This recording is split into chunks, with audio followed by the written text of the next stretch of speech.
అయితే ఈరోజు వర్తమానంలో టైటిల్ ఏంటంటే రాజీ పడిపోవటమా రాజీనామా చేయటమా. ఏంటి? రాజీ పడిపోవటమా రాజీనామా చేయటమా. రాజీ పడిపోవటం అంటే ఏంటి? సర్లే ఏదో తప్పు అయిపోయిందిలే, ఓకే మన ఇద్దరం ఫ్రెండ్స్ ఇంకా ముందెళ్ళగా ఉన్నాం, అలాగే ఉందాం. భార్య భర్తలు గొడవలు ఆడుకుంటారు చూసాను, అప్పుడప్పుడు నేను మా ఆవిడతో గొడవ ఆడుతుంటాను. రాజీ నేను ఎక్కువ అవుతానులే మరి, ఎందుకంటే మరి స్త్రీలు అవ్వరు, మగలే అవ్వాలి. సో నేనైతే మరి మా దాంపత్య జీవితంలో నేనే రాజీ పడినటువంటి సందర్భాలు ఎక్కువ ఉన్నాయి. రాజీ అయిపోవడం అంటే మనకు మనలుగా సడన్ రావడం, మనకు మనగా ఒప్పేసుకోవడం, అంతే కదండి రాజీ అంటే. మరి రాజీనామా అంటే ఏంటి? రాజీనామా అనే పదాన్ని మీరు వినే ఉంటారు, చెప్పండి. రాజీనామా అనే ఆ పదం మనం ఎన్ని సందర్భాల్లో ఎప్పుడు మీ జీవితంలో ఎక్కడ చూసారు చెప్పండి. అది చూసారు, కాకపోతే మీకు వ్యక్తపరిచే విధానం తెలియట్లేదు, అంతేనా? రాజీనామా అంటే ఉదాహరణకి ఎంతమంది దైవజనులు ఉన్నారు, గవర్నమెంట్ జాబులు చేస్తూ కూడా దేవుని సేవకు సమర్పించుకొని వాళ్ళ ఉద్యోగాలని, లక్షల రూపాయల ఉద్యోగాలని రాజీనామా చేసి దేవుని యొక్క సేవకు వచ్చినటువంటి వ్యక్తులు ఎందరో ఉన్నారు. కనుక ఈ టైటిల్ మీరు ముందు గుర్తెచ్చుకోండి. వాక్యం అంతా అయిపోయిన తర్వాత లాస్ట్లో మీకు అడుగుతాను, అర్థమైందా? ఏంటి టైటిల్ ఏంటి? రాజీ పడిపోవటమా రాజీనామా చేయటమా. ఎందులో రాజీ పడిపోతున్నామో, దేనికి రాజీనామా చేయాలో దేవుడు 20 నిమిషాలు మనతో కొన్ని మాటలైనా నా జీవితానికి మన జీవితానికి అవసరమైనటువంటిగా మాట్లాడాలని ఆశ. చిన్న ప్రార్థన చేస్తాను, కన్ను మూసినట్లయితే. అందరూ స్తోత్రములు ప్రభువా, సత్య నాయన, సత్య సంభూతుడ, నిత్యము మాతో ఉన్నటువంటి వాడా, మీకు స్తోత్రాలు నాయన.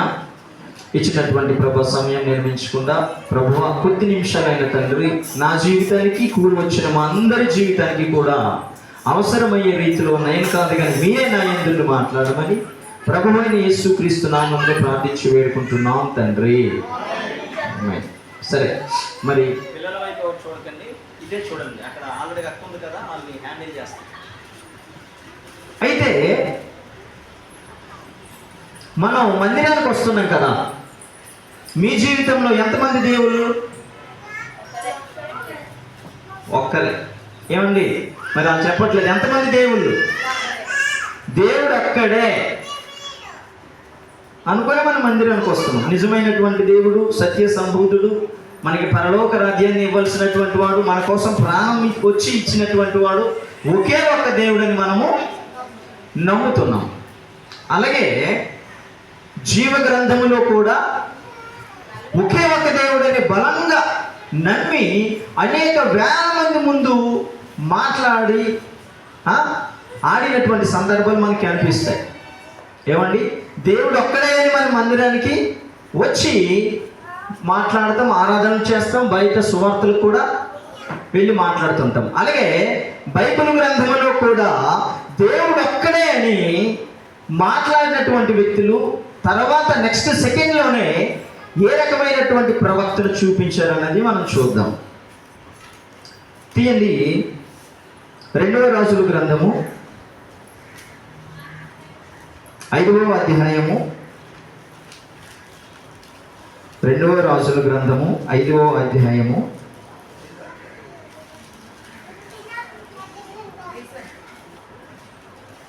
తీసారా? 15 చదవండి. 5:15. సారీ, చదువమ్మా.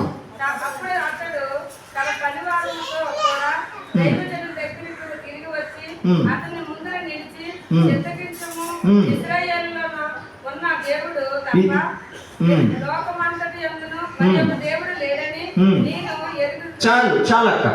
ఇక్కడ సందర్భం ఏంటి మరలా చదువుతాను, వినండి. అప్పుడు అతడు తన పరివారంతో కూడా దైవజనుని దగ్గరకు వచ్చి అతని ముందర నిలిచి, చిత్తగించుము, ఇశ్రాయేలీయులనున్న దేవుడు తప్ప లోకమంతటి యందును మరొక దేవుడు లేడని నేను ఎరుగుదును అని ఈ 2వ రాజుల గ్రంథము 5వ అధ్యాయములో జరుగుతున్నటువంటి సందర్భం ఏంటంటే, నయమాను అన్నటువంటి కుష్ఠరోగి ఒక మనకి కనిపిస్తాడు ఇక్కడ. అయితే ఆయన కుష్ఠ రోగం ఉంటుంది, ఎందరెందరి గడప తిరుగుతాడు, ఎందరెందరి గడప వెళ్తాడు, ఏవేవో చేస్తాడు, కానీ ఆ కుష్ఠ రోగం అనేది పోదు. అయితే బాధపడిపోతుంటాడు, గొడ్డలు చింపేసుకొని ఏడుస్తుంటాడు. అయితే మనోడి దగ్గరికి ఒక వర్తమానం వెళ్తుంది, పలానా వ్యక్తి గడికి వెళ్ళు, ఆయన ఒక సలహా ఇస్తాడు. నిజమైన దేవుడు కలిగి ఉన్నటువంటి ఆయన ఒక ప్రవక్త, దైవజనుడు అన్నప్పుడు మనకు అక్కడ చూడండి 8 మీరు చదవండి, అక్కడ మనకి కనిపిస్తాడు. ఇశ్రాయేలు రాజు తన వస్త్రమును చింపుకొని దైవజనుడైన ఎలీషాకు వినబడినప్పుడు, అతను నీ వస్త్రమును నీవెందుకు చింపుకుంటువి, ఇశ్రాయేలీయుల ప్రవక్త ఉన్నాడని అతనికి తెలియబడినట్లు అతని నా యొద్దకు రమ్మని రాజులకు వర్తమానం చేశాను నయమానుకు. అయితే ఆయన ఎందుకు అలా బాధపడుతున్నాడు, తీసుకురండి అనుకొని ఎలీషా యొద్దకు వచ్చినప్పుడు ఆయన అంటున్నాడు, దైవజనుడైనటువంటి ఎలీషా మాట్లాడుతున్నాడు అనమాట. ఒరే, ఇన్ని సంవత్సరాలు ఎక్కడెక్కడో తిరిగి ఏదేదో చేసావు, ఓకే, ఒకటి చెప్తే నేను యోర్దాను నదికి నువ్వు మునిగేసి నీకు స్వస్థత వస్తుంది. అక్కడ దేవుణ్ణి నువ్వు నిజంగా స్వీకరించినప్పుడు మనోడు వెళ్తాడు, మునిగేసి వస్తాడు, స్వస్థత వస్తుంది. అప్పుడు చెప్తున్నాడు అనమాట 15లో, నేను ఇన్ని దగ్గర ఎక్కడెక్కడికో తిరిగాను నా వ్యాధి కోసము, ఎక్కడ నాకు స్వస్థత అనేది జరగలేదు, యెహోవా దేవుడే నన్ను స్వస్థపరిచాడు అనుకొని 15వ వచనంలో మాట్లాడుతున్నాడు. ఎవరు? నయమాను మాట్లాడుతున్నాడు అనమాట. యెహోవా దేవుడు తప్ప మరి ఏ ఒక్క దేవుడు కూడా ఈ భూమి మీద లేడని స్టేట్మెంట్ ఇస్తున్నాడు. అందరి ముందు కూడా నిల్చోడు. ఎవరు? నయమాను. మరి మీరు నేను అడిగినప్పుడు టక్కన చెప్తే మీరు ఇంట్రెస్ట్గా నా పాయింట్ ఆఫ్ వ్యూలో ఉన్నారని అనుకుంటారు, సరేనా? అయితే ఈ లోకంలో యెహోవా దేవుడు తప్ప ఇంకా ఏ ఒక్క దేవుడు లేడని ఎవరిస్తున్న స్టేట్మెంట్? నయమాను ఇస్తున్నాడు. సరే, అంత బలంగా మాట్లాడినటువంటి నయమాను, అంత పకడ్బందీగా మాట్లాడినటువంటి నయమాను, అంత రోషం కలిగి మాట్లాడినటువంటి నయమాను అలాగా కొంచెం కిందకి వెళ్ళండి, 18వ వచనం చదవండి, ఆ 2 తప్పించి. నా యజమానుడు మొక్కుటకు రిమ్మోను గుడిలో వచ్చి నా చేతి మీద ఆనుకునినప్పుడు నేను రిమ్మోను గుడిలో నమస్కారము చేసిన ఎడల, రిమ్మోను గుడిలో నేను నమస్కారము చేసిన సంగతిని గూర్చి యెహోవా నీ దాసుడైన నన్ను క్షమించునుగాకని నయమాను చెప్పగా, సందర్భం ఏంటంటే ఆయన ఒక రాజు కింద సేనాధిపతిగా పనిచేస్తున్నాడు. ఎవరు? నయమాను. పనిచేస్తుంటే మనోడికి సడన్గా స్వస్థత వచ్చింది, అందరి ముందులో స్టేట్మెంట్ ఇచ్చాడు. అయితే సేనాధిపతి మరి తిరగల కదా రాజు అని కథలో, మరి ఆయనతో అలాగే తిరుగుతున్నప్పుడు రాజు ఏం చేశాడంటే సడన్గా మార్గ మధ్యలో ఒక గుడికి వెళ్ళాడు. నువ్వు రా అనుకుని అన్నాడు. ఎవరికి? నయమానికి కూడా. నువ్వు రా లోనికి అనుకొని అన్నప్పుడు లోనికి వెళ్ళాడు. లోనికి వెళ్ళిన తర్వాత ఆ రాజు మొక్కుతున్నాడు అనమాట. దేనికి? రిమ్మోను గుడిలో ఉన్నటువంటి దేవతకి ఆ రాజు ఈ నయమాను ఎవరి కింద అయితే శతాధిపతిగా చేస్తున్నాడో ఆ రాజుతో పాటు వెళ్ళాడు కదా, రాజు మొక్కుతున్నాడు గుడిలోకి వెళ్ళి, మనోడు మొక్కట్లేదు అనమాట. అయితే సడన్గా ఒక లుక్ వేసాడు, ఎర్రగా కళ్ళు చేసుకుని. ఎవరి వైపు? నయమాను వైపు. ఎర్రగా చూసేసరికి మనోడు ఏం చేశాడు, వెంటనే చక్కగా మరి రాజు అలాగే మొక్కాడు, ఆ రిమ్మోను గుడిలో నయమాను కూడా చక్కగా మొక్కేశాడు అన్నమాట. అయితే మరలా తర్వాత అది అయిపోయిన తర్వాత వచ్చి మాట్లాడుతున్నాడు నయమాను, నాయన మరి మా రాజు నాకు అక్కడ గుడిలో అలాగే ఎర్రగా చూసాడు కనుక నేను మొక్కేశాను, మరి తర్వాత నేను మొక్కినందుకు నన్ను క్షమించు, మరి టైంలో అలాగే మొక్కాల్సి వచ్చింది అనుకొని ఈ నయమాను మరలా దేవుని వద్దకు వచ్చి మొరపెడుతున్నాడు అనమాట. ఎవరు? నయమాను. ఇలా మొరపెడుతున్నప్పుడు కరెక్ట్గా మరి ఏ రాజు దగ్గర అయితే పనిచేస్తున్నటువంటి ఈ నయమాను ఎవరికి భయపడి మొక్కేశాడు? అక్కడ రాజుకు భయపడి ఆ గుడిలో ఉన్నటువంటి దేవతకి. ఈ పెద్ద మనిషే కదా ముందు 8వ వచనంలో యెహోవా దేవుడు తప్ప ఇంక ఏ దేవుడు లేడని స్టేట్మెంట్ ఇచ్చింది ఈ పెద్ద మనిషేనా? ఈ పోటుగాడేనా? ఈ బలవంతుడైనా ఈ రోషం కలిగిన వ్యక్తే కదా. మరి కరెక్ట్గా 18కి వచ్చేసరికి ఏమైంది? రాజీ పడిపోయి నాకు మరలా పనిస్తాడు ఎవడో, నా కుటుంబాన్ని ఎలా పెంచుతాను, నా ఆర్థిక పరిస్థితి ఏంటో, నా స్థితిగతులు ఏంటో అనుకొని భౌతిక సంబంధమైనటువంటి జీవితం ఫ్యూచర్ను ఆలోచించి, ఇందాక చాలా అద్భుతమైన వాక్యం చెప్పారు అయ్యగారు, నా అంతం ఎట్లుండునో నాకు తెలుపు ప్రభు అనుకొని దావీదు ఎలా మాట్లాడాడో ఇక్కడ మనోడు అంతం గురించి కాదు, తన అవసరత కోసం, తర్వాత నా కుటుంబాన్ని ఎలా పోషించగలను, ఈ రాజు చెప్పిన మాట నేను వినలేదనుకో, తర్వాత నాకు చంపేస్తాడో, ఉంచుతాడో, నా ఉద్యోగం తీస్తాడో, ఏం చేస్తాడో అని ఆలోచనలోకి వెళ్ళిపోయి ఏం చేశాడంటే రాజీ పడిపోయి ఆ గుడిలో ఉన్న దేవతకి మొక్కేయడం మనకు కనిపిస్తుంది. ఎవరు? నయమాన్.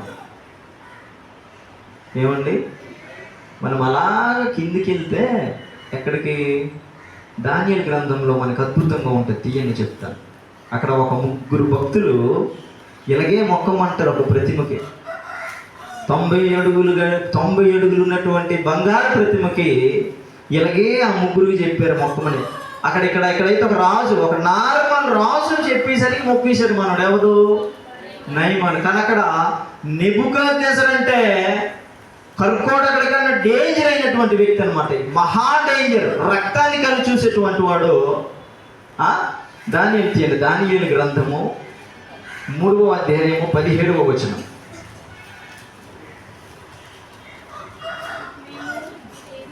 చూడండి, దానియేలు గ్రంథము 3వ అధ్యాయము 17వ వచనం చదవండి. మేము సేవించుచున్న దేవుడు మండుచున్న వేడిమి గల ఈ అగ్నిగుండములో నుండి మమ్మను తప్పించి రక్షించుటకు సమర్థుడు, మరియు నీ వశమున పడకుండుట ఆయన మమ్మను రక్షించును. ఒకవేళ ఆయన రక్షించకపోయినను రాజా నీ దేవతను మేము పూజించము. ఏమన్నాడు? మరలా చదువు చెల్లమ్మ, అది కొంచెం బ్యాక్.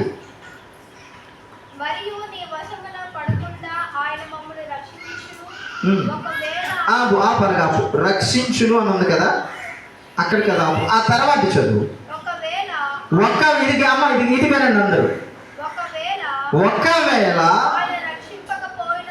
చెల్లమ్మ, ఒకవేళ ఆయన రక్షింపకపోయినను, మమ్మల్ని రక్షించగలిగిన సమర్థుడు మా దేవుడు. ఒకవేళ రక్షించకపోయినను నీ దేవతలను మేము పూజింపమని నీవు నిలవబెట్టించినటువంటి బంగారు ప్రతిమకు నమస్కరింపమని. అదమ్మా చూడండమ్మా, ఆయన మీరు అగ్నిగుండంలో వేసేస్తారు కదా, ఈ వేసే ముందు మా ప్రభువు, మా దేవుడు, మా యెహోవా దేవుడు మమ్మల్ని రక్షించగలిగినటువంటి సమర్థుడు. ఓకే, మమ్మల్ని రక్షించకపోయినప్పటికీ కూడా ఆయన మాకు నిజమైనటువంటి దేవుడు. అది స్టేట్మెంట్ అంటే అలా ఉండాలి. ప్రభువా నా షుగర్ నాకు తగ్గించిన ఆయన అనుకుని ప్రార్థించడం అనేది నమ్మకం అయితే, ప్రభు మా వ్యాధి పోకపోయినప్పటికీ కూడా నువ్వు మా దేవుడు నాయన అనుకుని అనడము విశ్వాసం అన్నమాట. ప్రభు మా ఆర్థిక ఇబ్బందులు తీర్చేనాయనా అనుకుని అడగడము నమ్మకం అయితే, తీరకపోయినా ప్రభు నువ్వు మాతో ఉంటే చాలైనా అనేది విశ్వాసం అన్నమాట. ఈరోజు నయమాన్ ఏం చేశాడు? అక్కడ రాజీ పడిపోయి గుడిలో ఉన్నటువంటి రిమ్మోను దేవతకు మొక్కేశాడు. ఇక్కడ అతి ఘోరమైనటువంటి ఆ వేడి, మహావేడి అనమాట. అది ఒక 70-80 డిగ్రీలు ఉన్న వేడి. ఆ అగ్నిగుండంలో ఎవడైతే మొక్కడో, ఈ 90 అడుగులు కలిగినటువంటి బంగారు ప్రతిమకి ఎవడు మొక్కడో ఆడికి అగ్నిగుండంలో వెయ్యరా అనుకుని నెబుకద్నెజరు చెప్పినప్పుడు ఒక్క ఇంచు, ఒక 1% కూడా భయం లేదు వాళ్ళు. ఎవరిలో? షద్రక్, ఎస్, 1% అమ్మా. వాళ్ళు భయం అనే కోణమే కనిపించలేదు. ఈరోజు నయమానులాగే మనం కూడా మొక్కేస్తున్నాం. రాజీ పడిపోయి ఒక 3 వచ్చారు అనుకో, ఏవో ఎవరి గురించో ఉట్టినే సోది మాటలేస్తే దాంతో పాటు రాజీ పడిపోయి కలిసిపోయి వినేస్తున్నాం. ఒక టీవీలో ఒక సీరియల్ వచ్చిందంటే సర్లే ఒక్క బిట్టే రాజీ పడిపోయి చూసేస్తున్నాం. ఇలా దేవునికి ఇష్టమైనటువంటి పనులు రాజీ పడిపోయి చేస్తున్నటువంటి సందర్భాలు మన జీవితంలో ఉన్నాయి. కానీ శద్రక్ మేషక్ అబేద్నెగోల వలె నీలో నాలో అంత స్థిరమైనటువంటి విశ్వాసం ఉందా? దేవుడు అడుగుతున్నాడు అన్నమాట. నువ్వు రాజీ పడిపోతున్నటువంటి భక్తుడవా, పాపానికి రాజీనామా చేసినటువంటి భక్తుడు అనుకుని ఈరోజు మాట్లాడుతున్నాడు. అర్థమైంది అనుకుంటాను మీకు. దేనికి రాజీ పడిపోకూడదు? పాప సంబంధమైనటువంటి బ్రతుకుకి రాజీ పడిపోకూడదు. దేనికి రాజీ పడకూడదు? ఎదుటి కోసం ఒక గుంపుగా మాట్లాడుతున్నటువంటి వారికి రాజీ పడిపోయి వెళ్ళకూడదు. దేనికి రాజీ పడిపోకూడదు? దేవునికి ఇష్టం లేనటువంటి ప్రదేశాలకు వెళ్ళటానికి రాజీ పడిపోకూడదు. రాజీ పడిపోయి పరిగెడుతున్నటువంటి సందర్భాలు ఎన్నో ఉన్నాయి మన జీవితంలో. కనుక ఏదైతే ప్రభువు చేయొద్దన్నాడు దాని పట్ల మనం ఏం చేసేవారిగా ఉండాలి? రాజీనామా చేస్తే ఇంక మళ్ళీ తీసుకుంటాడు, దాని మీద దానికి హక్కులు ఉండదు, ఇంక సంబంధం ఉండదు. ఇప్పుడు ఒక దైవజన్ ఎలాగైతే గవర్నమెంట్ ఉద్యోగాలు చేస్తూ రాజీ చేసి వచ్చాడు, ఇంకా గవర్నమెంట్ జాబ్కి సంబంధం ఉండదు, తెగదెంపులు అన్నమాట. అలాగే పాపానికి మనకి కూడా తెగదెంపులు జరగాలి శాశ్వతంగా. తెగదెంపులు జరగకుండా ఏమైపోతుంది మన పరిస్థితి? రాజీ పడిపోయి కొనసాగిస్తున్నటువంటి భక్తులు మనం. చూడండి అమ్మా, ఎంత దారుణమో. ఆ పెద్ద మనిషి చక్కగా 8వ వచనంలో ఏమన్నాడు? యెహోవా దేవుడు తప్ప ఇంకెవ్వడు లేదని అంత గుండెలు బాదుకొని బలగుద్దుకొని మాట్లాడినాడు. చిన్నది భౌతిక సంబంధమైన జీవితంలో ఎక్కడ ఇబ్బంది అయిపోతానేమో అని తెలిసి ఏం చేశాడు? రాజుతో పాటు మొక్కేశాడు రిమ్మోను దేవతకి. మరి ఈరోజు నా జీవితంలో, మన భౌతిక సంబంధమైన జీవితంలో ఏ అవసరత కోసము చేయరాని పనులు చేస్తున్నామో, ఆడరాని మాట్లాడుతున్నామో, అన్యాయం చేయలేనటువంటివి చేసి బతికేస్తున్నామో దేవుడు అడుగుతున్నాడు. ఏ విషయంలో నువ్వు రాజీ పడిపోయి నాకు ఇష్టం లేనటువంటి క్రియలు చేస్తూ బ్రతుకుతున్నావు అడుగుతున్నాడు స్ట్రైట్గా. నీకు నాకు నీ కులమనే అహంభావంతో రాజీ పడకుండా అందులోనే బ్రతుకుతున్నావా? ఒక కుల పెద్దవని అహంభావంతో అందులోనే ఎదుగుతున్నానని రాజీ పడకుండా బ్రతుకుతున్నావా? రాజీ పడిపోయే వెళ్ళిపోతున్నావు. ఏమైపోతులే, ఈలో నేను బాగా కనిపించానంటే ఇందులో ఇలా నేను ఉండాలి. ఎక్కడమ్మా? ఏ విషయంలో మనం రాజీనామా చేసేటువంటి వారుగా ఉన్నామో దేవుడు అడుగుతున్నాడు. ఆయన కోసం ఏ విషయంలో నువ్వు నాకు ఇష్టం లేనటువంటివి నువ్వు రాజీనామా చేసిన దగ్గరకు వస్తున్నావని దేవుడు అడుగుతున్నాడు. ఈనాడు క్రైస్తవ్యం ఏంటి తెలుసా? కొన్ని శ్లోకాలతో బతికెత్తరాలు వాళ్ళు చచ్చిపోయినంత వరకు కూడా. అంటే చిన్న వాక్యం అనే పదాలను పట్టుకొని బతికేస్తుంటారు అనమాట. అవేంటంటే, వాహనాలు కడైతే యెహోవా నీ రాకపోకల యందు నిన్ను వీడు యెహోవాకి ఎలా ఉంటాడో తెలియదు, కానీ ఎంత భక్తి ఉందో తెలియదు, ఎంత ప్రేమ ఉందో తెలియదు, ఎంత కనెక్ట్ అయ్యి ఉన్నాడో అనవసరం, కానీ వీడికి మాత్రం ఆ రాకపోకలు ఎంత ఇచ్చేస్తాడు దేవుడు? కాపాడేయాలి. ఆడు ప్రార్థనకే వెళ్ళు, మందిరానికే వెళ్ళు, వాక్యం చదవడు, ఏమి చేయడు, కానీ యెహోవా రాకపోకలు అని మాత్రం మనోడు కాపాడేయాలి. అంటే ఈ శ్లోకాలతో బతికేస్తారనమాట. వాక్యం కనిపిస్తే చాలు, నా మార్పు నా హృదయంలో రాకపోయినా పర్వాలని ఉద్దేశం, వేషధారణలో బ్రతికినటువంటి వ్యక్తులు అనమాట. అలాగే కొన్ని గృహాల ముందు అంటిస్తారనమాట. ఏమనంటే, యెహోవా చేత ఆశీర్వదించబడిన వారులారా బయట ఎందుకు నిల్చున్నారు, లోనకి రండి. ఇలాంటివి అంటే వాళ్ళ జీవితంలో పవిత్రత ఉండదు, వాళ్ళ జీవితంలో ప్రార్థన ఉండదు, వాక్యం చదివే విధానం ఉండదు, దేవునికి దగ్గరగా జీవించే సాక్షిగా ఉండదు, కానీ ఇవి మాత్రం చక్కగా హెడ్డింగ్లు ఉంటాయి వాళ్ళ గృహంలో. దినదినము పాపమీలు చేస్తారు, కానీ దాన్ని చూసి బతికేస్తారనమాట. ఇలాంటి స్లోగన్స్ పట్టుకునే బ్రతికేస్తున్నటువంటి క్రైస్తవ్యం అమ్మ ఈ రోజుల్లో ఉన్నటువంటి క్రైస్తవ్యం. దేవుడు అదే అడుగుతున్నాడు. నయమానులాగా ఏ సందర్భంలో రాజీ అయిపోయి నువ్వు ఈ లోకంలో ఉన్నటువంటి ప్రతిమలకు మొక్కేస్తున్నావో, నీ జీవితంలో ఏ ప్రతిమకు నువ్వు ఎడిక్ట్ అయిపోయి దాన్ని అనుసరించి బ్రతుకుతున్నావు దేవుడు అడుగుతున్నాడు అనమాట. అలాంటి స్లోగన్స్తోనే బ్రతికిస్తున్నటువంటి క్రైస్తవ్యం, ఇలాంటి చిన్న చిన్న వాక్య పదాలతోనే బ్రతికిస్తున్నటువంటి క్రైస్తవ్యం అన్నమాట. కానీ శద్రక్ మేషక్ అబేద్నెగోల వలె మమ్మల్ని రక్షించిన, మాలో ఏమి లేకపోయినా, మా స్థితిగతులు పాడైపోయినా మా దేవుడు మాకున్నాడనే స్లోగన్స్ దాకా కూడా క్రైస్తవ్యం ఏం చేయలేకపోయింది, వెళ్ళలేకపోయింది. నమ్మకం అనే ఊరుగానే ఆగిపోయింది క్రైస్తవ్యం. విశ్వాసం అనే ఊరు దాకా కూడా వెళ్ళలేకపోయింది. రావాలండి, రావాలి. నమ్మకం అనే విధానంలోనే నయమాను బ్రతికేశాడు, విశ్వాసం చూపించలా. నమ్మకం అనే విధానంలోనే వేషధారిలాగా బతికేశాడు. దేవుడు స్వస్థత ఇచ్చినప్పటికీ కూడా మనోడికి అవగాహన కలగాలి కదా. ఇన్ని సంవత్సరాలు నా కుష్ఠరోగంతో బ్రతికాను కదా, ఇన్ని సంవత్సరాలు ఈ వ్యాధితో అనేక మంది తృణీకరించబడ్డాను కదా, ఇన్ని సంవత్సరాలు ఈ వ్యాధితోనే కదా ఇబ్బంది పడుతూ నలిగిపోతూ బ్రతికాను. ఆ యెహోవా దేవుడే కదా ఫలానా యాజకుడు ఫలానా దైవజనుడు చెప్పినవన్నీ యోర్దానులో మునిగిన తర్వాత ఇంత అద్భుతంగా చిన్న పిల్లల వల్ల నా శరీరాన్ని మార్చిన దేవుడు. రాజు నాకు చెప్పిన వెంటనే నేను మొక్కకుంటా ఉంటాను ప్రభు, నీ చిత్తమైతే. రాజు నా పట్ల ఏ రకమైనటువంటి దురుద్దేశం కలిగించుకుంటాను, ఆయన నా పట్ల మంచి ఆలోచన విధానాన్ని ఇవ్వండి, దయచేసి ఈ గుడులను నేను ఈ దేవతకు మొక్కను ప్రభు, నీ చిత్తమైతే నా రాజు యొక్క ఆలోచనను మీరు మార్చండి ప్రభువా, నా రాజు యొక్క తలంపులు మీరు మార్చండి ప్రభువా.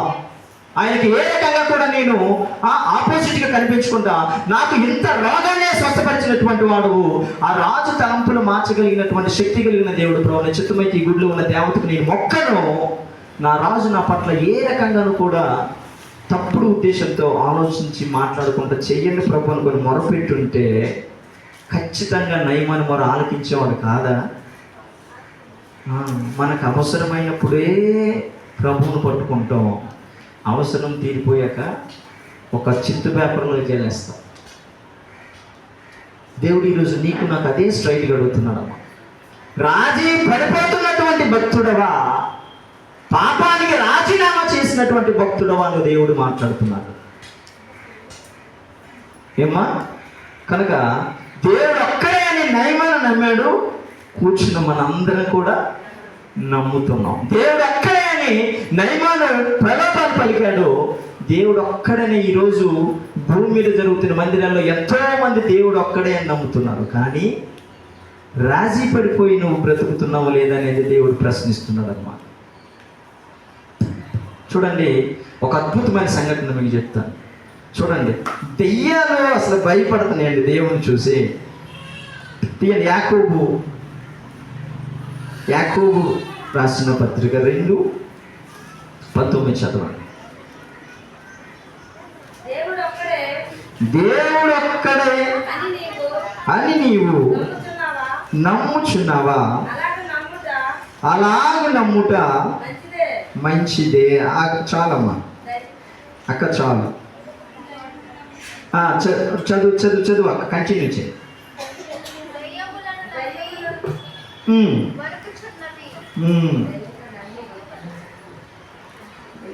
దెయ్యములు ఏం చేస్తాయి అక్కడ? వణుకుతున్నాయి అన్నమాట. మరలా చదవండి. దేవుడు ఒక్కడే అని నువ్వు నమ్ముచున్నావు, అలాగ నమ్ముట మంచిదే. దెయ్యములు నమ్మి వణుకుచున్నాయి. దేవుడు ఒక్కడే అని నువ్వు నమ్ముతున్నావురా నాయన, మంచిదే. దేవుడు ఒక్కడే అని బాగా నమ్ముతున్నావు, మంచిదే. కానీ దెయ్యాలు కూడా దేవుడు ఒక్కడే అని ఏం చేస్తున్నాయి? నమ్ముతూ మరి ఏమవుతున్నాయి? వణుకుతున్నాయి. మరి నీలో నాలో మరి మందిరానికి వచ్చే మంది ఇంట్లో ఉన్నప్పుడు దేవుని గురించి ఆలోచిస్తున్నప్పుడు ఈ వణుకు అనేది ఉందో లేదో మనలో తెలియదు, కానీ దెయ్యాలు వణుకుతున్నాయమ్మా. దేవుడు ఒక్కడే మనం ఒకసారి అంటే దెయ్యాలు 100 సార్లు అంతే. తెలుసా మీకు? దేవుడు ఒక్కడే నువ్వు ఒకసారి అంటావేమో, దేవుడు ఒక్కడే దేవుడు ఒక్కడే దేవుడు ఒక్క 100 సార్లు అంటాయి. మరి దేవుడు ఒక్కడే అని నువ్వు గొప్ప, దేవుడు ఒక్కడే 100 సార్లు అంటున్నటువంటి దెయ్యాలు గొప్ప? దెయ్యాలు గొప్ప కదా, దెయ్యాల గొప్ప. దేవుడు అదే అంటున్నాడు, బుద్ధి రావాలని. దేవుడు ఒక్కడే అని మాట్లాడతారా బాబు? దెయ్యం కూడా నేను ఒక్కడే అనుకున్నది భయపడుతూ వణుకుతూ నాయందు నేను దేవుడిని, నిజమైన దేవుడిని భయపడుతున్నాయి దెయ్యాలే. మీరు దెయ్యాల కన్నా దారుణంగా ఉన్నారు కదరా. ఏ కోణంలో చూసినా భయము, భీతి, ఆలోచన ఏమీ లేకుండా మందిరానికి ఏమీ తెలియనటువంటి వేషధారులకు వచ్చి కూర్చుంటారు కదా. ఎందుకురా అసలు ఎవరు రమ్మన్నాడు మందిరానికి మీకు అనుకుని? అద్భుతంగా ఎక్కడ అంటాడు దేవుడు? యెషయాలో అంటాడు, నా గుడి, నా మందిర పావడానికి తొక్కడానికి నువ్వు ఎవడు అని అడుగుతాడు అనమాట. ఎలాంటి వాళ్ళకి? వేషధారంలో ఉన్నటువంటి భక్తులకు. చూడండి అమ్మా, ఎంత దారుణమైనటువంటి దుస్థితి ఇక్కడ నయమాను చూపిస్తున్నాడో. దేవుడు ఒక్కడే శరీరసారమైనటువంటి అవసరత తీరిపోయేసరికి, ఏదైతే శరీర సంబంధమైనటువంటి అవసరత పూర్తయ్యేసరికి వెంటనే 2వ నిమిషంలో తిరగబడ్డం దేవుని మీద, మర్చిపోవడం దేవుని అసలు ఉద్దేశాలు, దేవుని శక్తి, దేవుని యొక్క పరిశుద్ధత, దేవుని యొక్క తీర్మానము, దేవుని యొక్క వాగ్దానము మర్చిపోయి బ్రతుకుతున్నటువంటి సందర్భాలు లేవో మన జీవితంలో. కనుక ఏ విషయంలో రాజీ పడిపోతున్నావు నువ్వు? అత్తమామలు గౌరవించే విధానంలో రాజీ పడిపోయి కోపంగా ఇంకా నువ్వు ఉన్నావా? ఎవరైతే నీకు ఉచితారంగా నువ్వు చేయని తప్పుకి నీపైన నిందేసినప్పుడు వాళ్ళతో మాట్లాడుకుంటా రాజీ పడిపోయి నేను కాను అనుకొని నువ్వు అంత నిర్బంధించినట్లు ఉండిపోతున్నావా? ప్రభువుకి ఇష్టమైనటువంటి దారిలో మనం నడిచేవారుగా ఉండాలమ్మా. ప్రభువు ఏదైతే వాగ్దానం చేశాడో ఆ వాగ్దానాన్ని పట్టుకొని మనం ముందుకు వెళ్ళేవారుగా మనము ఉండాలి. కనుక శద్రక్ మేషక్ అబేద్నెగోలు ఎలా అయితే దేవుడు మమ్మల్ని రక్షించకపోయినా ఆయన నిజమైనటువంటి దేవుడని అంత అద్భుతంగా వాళ్ళు మాట్లాడగలుగుతున్నారో, మన జీవితంలో కూడా మనము ఆ రకమైనటువంటి విశ్వాసం కలిగి మాట్లాడేవారుగా మనము ఉండాలి. మీకు చిన్న స్టోరీ చెప్తాను వినండి. స్టోరీ ఎంత చాలా ఇంట్రెస్ట్గా వింటారు మీరే కదా. ఎక్కడైనా వాక్యం అన్ని సరిగ్గా వినరు. అయితే చిన్న ఎగ్జాంపుల్ కాదు, నిజంగా జరిగినటువంటి సంఘటన మీకు చెప్తాను. 1850లో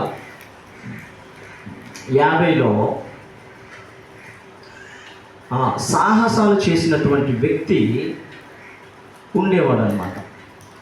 ఎలాంటి సాహసాలు చేసేవాడంటే, అక్కడ ఒక 20 అంతస్తుల బిల్డింగ్ ఉందనుకో, ఇక్కడ ఒక 20 అంతస్తుల బిల్డింగ్ ఉందనుకో, ఆ బిల్డింగ్కి ఈ బిల్డింగ్కి ఒక రోపు, ఒక తాడేసి నడుచుకుంటూ, సర్కస్ చూశారు కదా మీరు, చిన్న తాడు ఉంటుంది, ఆ తాడులో ఏం చేస్తారు? నడుస్తారు. వాళ్ళు ఇదిగో ఇంత హైట్ మాత్రమే నడుస్తారు సర్కస్లో నడిచేటువంటి వాళ్ళు. కానీ ఆ వ్యక్తి పేరు చార్లెస్ బ్లండన్. ఏం పేరు? చార్లెస్ బ్లండన్. అయితే 20-30 అంతస్తుల బిల్డింగ్లో అటు ఇటు రోపేసి ఈజీగా నడుచుకుని వెళ్ళిపోతాడు అనమాట. అలా నడుచుకెళ్ళిపోతున్నటువంటి ఆ వ్యక్తికి ఒక ఆలోచన వచ్చిందన్నమాట. ఇలాగ బిల్డింగ్ అంటే నడిస్తే నాకు అంత స్పీడ్గా పాపులారిటీ నాకు రావట్లేదు, ఏదైనా సరైనది చేస్తే ప్రపంచం అంతా నన్ను గుర్తించాలనే ఉద్దేశంతో ఏం చేశాడంటే, సరైన ప్లేస్ ఒకటి ఎంచుకున్నాడు అనమాట. చాలా ఎత్తైనటువంటిది ఏది ఉంటుందా అనుకొని ఆలోచించినప్పుడు నయాగరా వాటర్ ఫాల్స్, మీకు ఐడియా ఉందా? చదువుకున్నలకు ఉంటుంది. చాలా ఎత్తైనటువంటి వాటర్ ఫాల్స్, సుమారు 7-8 వేల హైట్ ఉన్నటువంటి వాటర్ ఫాల్స్. అది ఏ water falls? Niagara water falls అన్నమాట. ప్రపంచంలో అతి ఎత్తైనటువంటి వాటర్ ఫాల్స్లో అదొకటి అనమాట. ఏది? Niagara water falls. అయితే అది చూసుకున్నాడు, సెలెక్ట్ చేసుకున్నాడు. ఎక్కడ చేస్తే ఇంకా ప్రపంచమంతా మారిపోవాలనే ఉద్దేశంతో ఆ చార్లెస్ బ్లండన్ ఏం చేశాడంటే, ఆ వాటర్ ఆ పడుతున్న సౌండ్ ఎలా ఉంటుందో తెలుసా? అసలు చెవులు తట్టుకెళ్ళి అంత బేభత్సంగా సౌండ్ వస్తుంది. ఆ వాటర్ అంత హై, ఏం లేదు, ఒక 100 అడుగుల హైట్ నుంచి పడుతున్న వాటరే చాలా శబ్దం వస్తుంది. అలాంటిది 6-7 వేల హైట్లో ఉన్నటువంటి వాటర్ ఫాల్స్ అలా పడుతుంటే సౌండ్ ఎలా ఉంటుంది? అయితే ఆ వాటర్ ఫాల్స్ ఆ పై నుంచి యువతలు ఇంకొక కొండకి రోప్ వేసుకున్నాడు అనమాట. ఏం వేసుకున్నాడు? తాడు. అలాంటి వ్యక్తులు ఇంగ్లీష్లో ఏమంటారంటే రోప్ టైటర్స్ అంటారు అనమాట. ఏమంటారు? Rope titres. అయితే ఆ నయాగరా వాటర్ ఫాల్స్ కొండ నుంచి ఇటువైపు ఉన్నటువంటి ఇంకో కొండకి రోప్ వేసుకున్నాడు అనమాట. ఏం చేద్దామని? నడుద్దామని. ఈ ప్లాన్ చేసుకునే 5 రోజుల ముందు ఒక పిలుపునిచ్చాడు ప్రజలకి. ఇదిగో చార్లెస్ బ్లండన్ అయినటువంటి నేను ఒక మీరు కనీవిని ఎరగని రీతిలో ప్రపంచంలో ఎవ్వరూ సాహసం చేయనటువంటి సాహసాన్ని నేను చేయబోతున్నాను. మీరు రండి, ఫలానా నయాగరా వాటర్ ఫాల్స్ దగ్గర నేను ఈ సాహసం చేయబోతున్నాను అన్నప్పుడు సుమారు అక్కడికి ఎంతమంది వచ్చారంటే ఒక 80,000 మంది ఆ యొక్క సాహసాన్ని చూడటానికి వచ్చారు. ఎక్కడికి వచ్చారు? నయాగరా వాటర్ ఫాల్స్ దగ్గరికి వచ్చారు. వచ్చిన వెంటనే చాలా మంది వచ్చారు. అందరికీ కూడా పలకరిస్తున్నాడు. హాయ్, బాగున్నారు? బాగున్నాం సార్ అనుకుని కింద నుంచి అంటున్నారు. అయితే అటు నుంచి ఇటు వేశారు కదా రోపు. ఫస్ట్ సింపుల్గా నడిచేసాడు అనమాట. ఫస్ట్ సింపుల్గా నడిచేశాడు. తర్వాత చూడండి, సింపుల్గా వెళ్ళిపోయింది ఫస్ట్. ఇదిగో రెండోసారి వెళ్తున్నాను, కళ్ళకి గంతలు కట్టుకుని వెళ్తున్నాను, చూడండి మీరు అందరూ ఎలాగలంటారు అనుకోని కింద ఉన్నటువంటి వాళ్ళకి అడుగుతున్నాడు. ఎవరు? చార్లెస్ బ్లండన్ కింద ఉన్నటువంటి వాళ్ళకి అడుగుతున్నాడు. ఇదిగో ఫస్ట్ నేను సింపుల్గా వెళ్ళిపోయింది, మీరే చూశారు. రెండోసారి కూడా ఇదిగో వెళ్తున్నాను అనుకోని కళ్ళకి గంతలు కట్టుకుంటున్నాను, ఇప్పుడు వెళ్ళగల లేదా అని అనుకుని అడిగినప్పుడు, ఎందుకు వెళ్ళరండి, వెళ్ళగలరండి, మీ అంత సాహసవీరుడు, మీ అంత ధైర్యం కలిగిన వాడు ఇక్కడ ఈ భూమి మీద లేడు, ఎందుకు వెళ్తాం అనుకోని మీ మీద బెట్టింగ్స్ కూడా మాకు జరుగుతున్నాయి అయ్యా అనుకుని వీళ్ళు ఎంతో పొగడ్తలని ఆయన పొగుడుతున్నారు అనమాట. ఎవరికి? చార్లెస్ బ్లండన్కి. అయితే కళ్ళ గంతలు కట్టాడు. అలాగే ఫస్ట్ ఎలాగైతే వెళ్ళాడో అలాగే వెళ్ళిపోయాడు. సింపుల్గా కళ్ళ గంతలు ఇలా అలా వచ్చారు. అందరూ చప్పట్లు, గోలలు. అక్కడ ఆ వాటర్ ఫాల్స్ పడుతున్న శబ్దమే అంత పెద్దదిగా వస్తే ఆయన చేస్తున్నటువంటి ఆ సాహసాలకి కింద ఉన్న 70,000-80,000 మంది జనాలు గోలకి ఆ వాటర్ ఫాల్స్ పడుతుంది కదా, సౌండ్ కెమెరా లేకపోయింది. అంత సౌండ్ చేశారనమాట. వాళ్ళందరూ కూడా ఎంకరేజ్ ఇచ్చారు. ఎవరికి? చార్లెస్ బ్లండన్కి. అయితే మూడోసారి కూడా ఈసారి రోప్ మధ్యకి వెళ్ళి ఇదిగో ఈ ఆమ్లెట్ చిన్న పొయ్యి మీద నేను ఆమ్లెట్ వేసుకొని తింటాను అనుకోని చెప్పినప్పుడు అలాగే అలా వెళ్ళాడు. చిన్న పొయ్యి పట్టుకెళ్ళి రోప్ మధ్యన ఆమ్లెట్ వేసుకొని తిన్నాడు. వచ్చేసాడు. అడుగుతున్నాడు అనమాట, నేను ఈ దరి నుంచి ఆ దరికి నేను ఎన్నిసార్లు వెళ్ళాను? 3 సార్లు సింపుల్గా ఫస్ట్ వెళ్ళిపోయాను. తర్వాత గంటలు కట్టుకొని వెళ్ళాను. తర్వాత మధ్యలో ఆమ్లెట్ వేసుకొని కూడా తిన్నాను. మీరే చూశారు కదా. మరి చూసాం, సూపర్ బాబు అది అనుకుని గోల సౌండ్, ఆహా ఎంత పొగుడుతున్నారు, మామూలు పొగడ్తలు కాదు. అయితే సరే, ఎంత చక్కగా నన్ను మీరు నమ్ముతున్నారు కదా, ఎందుకు నమ్మాలి బాబు, గుండ్లు బాగా చేసుకుంటావు, నువ్వు అసలు మామూలుడు కాదు అనుకొని అంత పొగుడుతున్నటువంటి వాళ్ళకి చివరిసారిగా ఒక పిలుపునిచ్చాడు అనమాట. ఏంటంటే ఈ 3 సార్లు ఎంత కరెక్ట్గా ఎంత పర్ఫెక్ట్గా వెళ్ళానో మీరు చూశారు. ఈ 4వసారి కూడా ఈజీగా ఇలా అలా వచ్చేస్తాను. మీలో ఎవడైనా ఒక్కడు పైకి వచ్చి నా భుజం మీద కూర్చుండి ఇలా వెళ్ళి అలా వచ్చేస్తాను అన్నప్పుడు అంతవరకు అంత శబ్దం చేసినటువంటి, అంత గోల చేసినటువంటి 70,000-80,000 మంది వ్యక్తులు అందరూ కూడా స్పిన్నర్ ఆఫ్ సైలెంట్ అన్నమాట. వాటర్ ఫాల్ సౌండే వినిపిస్తుంది అన్నమాట. మనిషి అన్నాడు ఒక్క కేక లేదు. ఏంటయ్యా, మీరే చూశారు, మీ కళ్ళ ఎదురుగానే నేను నడిచాను 3 సార్లు, మీరే చూశారు, మీరే బాగా చేశారు, మీరే ఎంకరేజ్ ఇచ్చారు, మీరే గుండెలు బాదుకున్నారు, నీలాంటి లేదని మీరే సర్టిఫికేట్ ఇచ్చారు, మీరే కళ్ళారా చూశారు కదా నా టాలెంట్ని, ఒక్కరు నా మీద విశ్వాసం లేదా మీకు అనుకొని చాలా బాధపడ్డాడు. అది 1850వ సంవత్సరంలో జరిగిందనమాట ఈ సిచ్యువేషన్. మీరు సెల్ ఫోన్లో అడగండి వస్తుంది. ఆయన పేరేంటి? ఎస్, అలా గుర్తుంచుకోవాలి, చార్లెస్ బ్లండన్. అయితే ఆయన చాలా బాధపడుతూ, మీకు నా మీద నమ్మకం అయితే ఉంది కానీ ఏం లేదు, ఎస్ విశ్వాసం లేదు అని చాలా బాధపడుతూ అక్కడి నుంచి ఆయన వెళ్ళిపోవడం జరిగిందన్నమాట. ఈరోజు అలాగే దేవుడంటే నమ్మకమే, దేవుడంటే భక్తే, దేవుడంటే ఇష్టమే, దేవుడంటే అబ్బా నాయన యేసుప్రభు మా దేవుడేనండి అనుకొని ఏ ప్రాంతాలకు వెళ్తావు అందరికీ బాగా చెప్తావు. కానీ నీకు చిన్న శోధన వచ్చేసరికి మాత్రం ఏమండి, దేవుడిని విడిచిపెట్టి అన్నిళ్ళు కలిసిపోయిన లేరా, దేవుణ్ణి విడిచిపెట్టి అన్యులతో సహవాసం చేసిన వాళ్ళు లేరా? దేవుణ్ణి విడిచిపెట్టి అనేక మంది ముందు 10 సంవత్సరాలు బట్టి వెళ్తున్నాము చర్చికి, ఏదమ్మా నా దాని ఎక్కడ తగ్గింది, నా ఒక్క బాధ కూడా తీరలేదు, అదేం దేవుడమ్మాయి అదేట్లేదు అన్నటువంటి వాళ్ళు లేరా భూమి మీద? ఒక క్రైస్తవుడి యొక్క నిరీక్షణ ఏంటో తెలుసండి, నువ్వు మాకు ఏమి ఇస్తావో ప్రభువా కాదు, కానీ నీ దగ్గరికి ఏ దారిలో రావాలో మాకు నేర్పించు అనడమే క్రైస్తవ్యం. అర్థమవుతుంది మీకు? నువ్వు మాకు ఏదో ఇస్తావని కాదు ప్రభువా, మా యొక్క భక్తి, మా యొక్క ఆలోచన, మా యొక్క విజ్ఞాపన నీ పరిశుద్ధమైనటువంటి జీవితంలో ఎలా మెలకువ కలిగి పాపం చేయకుండా మేము బ్రతకాల అన్నదే ప్రధానమైనటువంటి ఉద్దేశం క్రైస్తవుడు. తప్ప ప్రసంగాలు మాట్లాడినంత మాత్రాన కాదు, పాటలు పాడినంత మాత్రాన కాదు, మంచి మంచి వస్త్రాలు ధరించుకొని మందిరాలకు పరిగెట్టడం అంత మాత్రాన కాదు. ఎప్పుడు మనకు ఆయన దగ్గరగా ఉన్న మనం దేవుడు అంగీకరిస్తాడంటే, పాపము లేనటువంటి బ్రతుకు మనలో ఎప్పుడు ఉంటుందో అప్పుడు ఆయన మనతో పాటు జీవిస్తున్నాడనే అర్థం అన్నమాట. చూడండి, దెయ్యం కూడా దేవుడు ఒక్కడే అనుకున్న ఏం కనిపిస్తుంది? వణుకు కనిపిస్తుంది. మరి ఈరోజు మందిరాలకు వెళ్తున్నటువంటి ప్రజలలో, మందిరాలకు వెళ్తున్నటువంటి వ్యక్తులు ఆ వణుకు ఎంతవరకు ఉందో నాకైతే తెలియదు. ఇక్కడ మరి ఇక్కడ కూర్చున్న వాళ్ళకి ఏ వణుకుతో వచ్చారో నాకైతే తెలియదు, కానీ దేవుడు అడుగుతాడనమాట. వణుకు మనకి ఎప్పుడు వస్తుందంటే, మన ఆరోగ్యం బాగా ఏదో ఇబ్బందులకు వెళ్ళిపోయినప్పుడు, ఆర్థికంగా ఇంట్లో పరిస్థితులు ఉన్నప్పుడు, ఇలాంటి టైముల్లో వణుకులు వస్తాయి. కానీ దేవుడు ఏ దారిలో నడిపించాలని ఆశ కలిగి ఉన్నాడో, దేని వైపు మనకి వెళ్తాడో ఆ విషయాన్ని మాత్రం వణుకు మనకి రాదు. అందులో ఇక మనకి బలం వచ్చేస్తుంది. పాపం చేయాలని విషయంలో వణుకు రాదు, బలం వస్తుంది. అబ్బా చెయ్యాలి. కనుక దేవుడు అంటున్నాడు, ఈరోజు నయమాను ఎలా అయితే దేవుడు ఒక్కడే అనుకొని 2 నిమిషంలోని గుడికి వెళ్ళి మొక్కుతున్నాడో, ఈరోజు నా జీవితంలో కూడా అనేక సందర్భాల్లో ఈ లోకంలో ఈ లోక సంబంధమైనటువంటి యుగ సంబంధమైనటువంటి దేవత మనోనేత్రాలు తెరవకుండా ఏం చేసింది? గుడ్డితనం కలిగజేసింది. కనుక దేన్ని మొక్కేస్తున్నావో గుడ్డితనం చేసుకొని నువ్వు దేవుడు అడుగుతున్నాడు, ఏ విషయంలో నాకు ఇష్టమైనటువంటి దీనికి ఏది నీకు ప్రతిభగా నీ జీవితంలో కనిపిస్తూ ఏలు పడి చేస్తుందో దేవుడు 1కి 2 సార్లు పరిశీలించమంటున్నాడు అన్నమాట.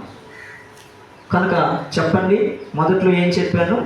రాజీ పడిపోవటమా, రాజీనామా చేయటమా? మరి పాపం చేయకుండా ఏ విషయాలు మీరు రాజీనామా చేశారో నాకు తెలియదు, కానీ పాపం చేయకుండా ఏ విషయాల్లో సర్టిఫికేట్ ఇచ్చారో దేవునికి నాకు మీరు ఆల్రెడీ ఇచ్చారు. మరి బాప్టిజం తీసుకున్నామంటే రాజీనామా చేసినట్లే కదా.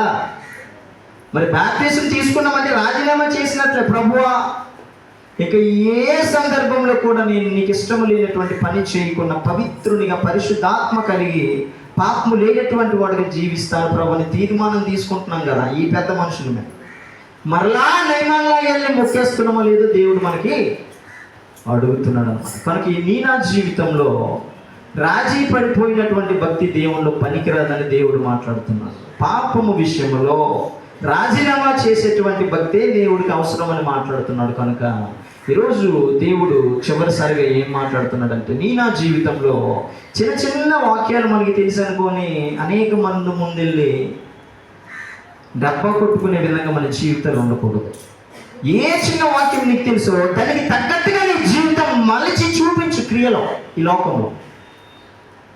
అంతే తప్ప ఫలాన్ని నాకు తెలిసి అనే ఉద్దేశంతో మనం బ్రతికేవారుగా ఉండకూడదు. కనుక నయమాను వలె వెంటనే మారిపోయేటువంటి ఆలోచన విధానం కలిగినటువంటి వ్యక్తులుగా ఉండకుండా, శద్రక్ మేషక్ ఎలా అయితే తన ప్రాణము నాయన మమ్మల్ని మీరు రక్షించకపోయినా మీరు మా దేవుడు అని ఎంత అద్భుతంగా స్టేట్మెంట్ ఇచ్చారో, అలాంటి స్టేట్మెంట్లో మన విశ్వాసం అనేది ఉండాలనేది దేవుని యొక్క ఆశ. కనుక ఈ చిన్న